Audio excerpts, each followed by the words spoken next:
Hi guys, welcome to today's video. Today we're going to be looking at the 7D Mark II. This camera I haven't actually had too much usage of before. I've taken it out and shot with it the last few days, but super popular camera, so I thought it would be something definitely to review, especially in 2023, and see if these are still worth purchasing in the real world. Obviously I've done the video quite recently of the full 7D collection, and I thought it would be good to do an overall review of the 7D Mark II because it is such a good camera, and it'll be good to show you guys what performance you can get even in low light, being a crop sensor camera. For the shots you're going to see when we get to that part of the video, all taken on a 70-200 f2.8, and yeah, we'll have a look at that and see how we get on. So guys, this is the 7D Mark II here. Obviously you can see I've got the optional battery grip on this one here just because of the way I shoot. I like to have a grip on here for almost really more to mimic the feel of one of the 1Ds I've got, and gives it a bit more bulk, a bit more weight, extra balance on a longer lens, and also you get the slightly better battery capacity. So in here we've got two batteries on here and a slide out mechanism just like the 1DX. The camera itself though, 20.9 megapixels, aspect ratio 3.2. You've got your Digit 6 processor in this one, so it's obviously a slightly older processor just because of the age of the camera itself. Uses a crop sensor in here, so 1.6 times magnification from that, which is great for wildlife. So when I'm pairing this with my 500mm lens, is very good indeed. You've got obviously as well, you've got the pop-up flash on here, which you don't get on a lot of other cameras, sort of this sort of price point. To be honest with you though, wildlife, you don't really need this flash. That's why I believe on the R7 they completely removed this from this model altogether. You have got two memory card slots. You've got a compact flash and an SD, so you can shoot redundant if you want. You've got video functionality as well on here. I believe though it's only up to 1080p, but if you're looking at just doing some basic video stuff, that's absolutely fine for that. You've got shutter speeds all the way from 30 seconds up to 1/8000th of a second on here, and overall nice weight to the camera itself. You've got a full magnesium weatherproof body, which is really nice. This was, at the time, for the money, it gave sort of technology down from the 1D sort of range into this, and was a lot of camera for the money. On the back you've got a nice big 3-inch screen on here. Let's light that baby up. So there's no card in there, but I'll put the menu up, you'll be able to see the screen there. So a nice big screen on there. You can review photos on here pretty well, I find, without really too much of a problem. But you've got all your side mountings on here. You've got all your mics, your remotes, your flash, HDMI as well, and you've got USB in on the side as well on there. Will fit anything crop sensor, either EF or EFS lenses on the mounting here. So that's pretty good there. You've got lots of lens options there to get you through.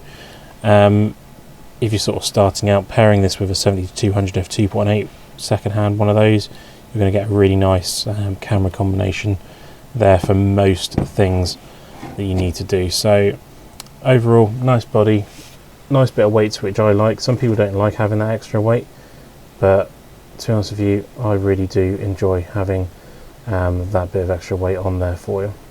Just balance when you're using that bigger lens. As I said, it's just nice to have that extra bit of weight on there, just to balance out those longer lenses. Shooting wise, you get 10 frames a second on here, so it's not quite to the same point as like the 1DX was, but pretty damn close for a prosumer camera body. So it's perfectly designed, perfectly usable for sports, wildlife, that sort of stuff there. So that's the camera itself. Let's pop that down now and let's go and have a look at the photos that you can get from this camera.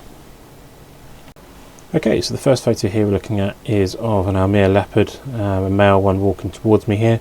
Had a bit of luck with the lighting just as he walked towards me here, but I've got the focus point directly on the eyes and we are sharp as anything. Obviously the lighting on the left is a little bit harsh and we have got some sort of colour fringing on the left whiskers, so the right whiskers for the cat but left to us, a bit of blue fringing around the side of that. So that's something that might happen with really harsh light on here, that you'll get that colour fringing through there, but the actual detail on the face is really good and really impressed with the image quality from that side there. But we'll look at another photo of leopard with slightly different lighting and see how that comes out. So you can see this is same cat, same enclosure, through glass, and slightly different lighting. So even it's still coming from that left hand side, you haven't got the colour fringing on the whiskers at all here, which is nice. So you do have to be careful what sort of light with anything what you shoot into or shoot with, but this was a little bit better and came out without that colour fringing, which is quite nice and still gives you a nice sharp focus on the eyes, and shooting at f2.8 as well on that 7200, so got really nice detail on the eyes there, and slowly sort of starts to blur out towards the nose and slightly behind the ears as well. So look out for the sun, but you can definitely still get a good photo even with harsh lights, which is good. And the final photo we can look at here is of a toad here that was in a very dark enclosure through glass, but this sort of shows the low light capabilities of the camera itself. It's not perfect, but you can shoot low light and you can get a fairly clean image out of it as well. So this is through glass at a slight angle, and the toad's focus points on his eyes, and absolutely perfect. You can see a fire skink in the background, just about completely blurred out because shooting f2.8 brings as much light into the camera as possible to help out with this. But this is at ISO 3200 and worked out really well, but the shutter speed was 1/100th of a second, I believe. It's a super low shutter speed handheld, and still get a nice crisp sharp image, which is really good to see. So now that I've shown you some of the photos you can get physically from this body, what's my overall thoughts on the camera?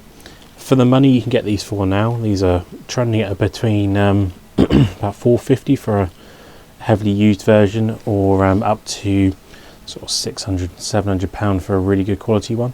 And I would sort of try and strive up to that higher quality one to get the most shutter life out of it. But really well built, fully magnesium body as we've discussed. So something you can take out into the field and not really have to worry about, especially if you pair it with something like an L lens, which is also water resistant, so you've got a little bit more protection there. Super rugged, professional feeling. Add a battery grip to it, you get a massive amount of life. You get the full grip side on here. If you want to shoot low light, I'd probably prefer going for something full frame, so something like the 6D Mark II or the 5D Mark III or 4, depending on where your budget lies. But for action sports, that sort of thing, if you're looking for a sort of mid-range, entry-level sort of price point wise camera, because this is no way in form a entry-level camera, for what you get out of it for the money is just absolutely incredible. You've got high frame rate, got good megapixels, and the quality of images I've shown you that you can pull from this camera is exceptional. So I can definitely see why a few people pro-wise still have one of these in their camera bag and are using them on a daily basis. Let me know in the comments below if you've got a 7D Mark II still, and what sort of photography that you guys do with it, what lenses you pair with it. Let me know down below, because I do enjoy reading those comments.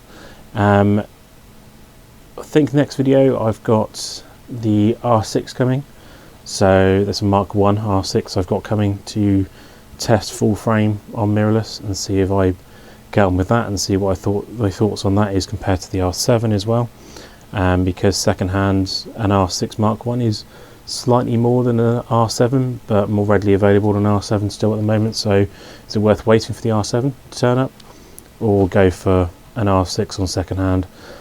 So that'll be coming next week, all going well.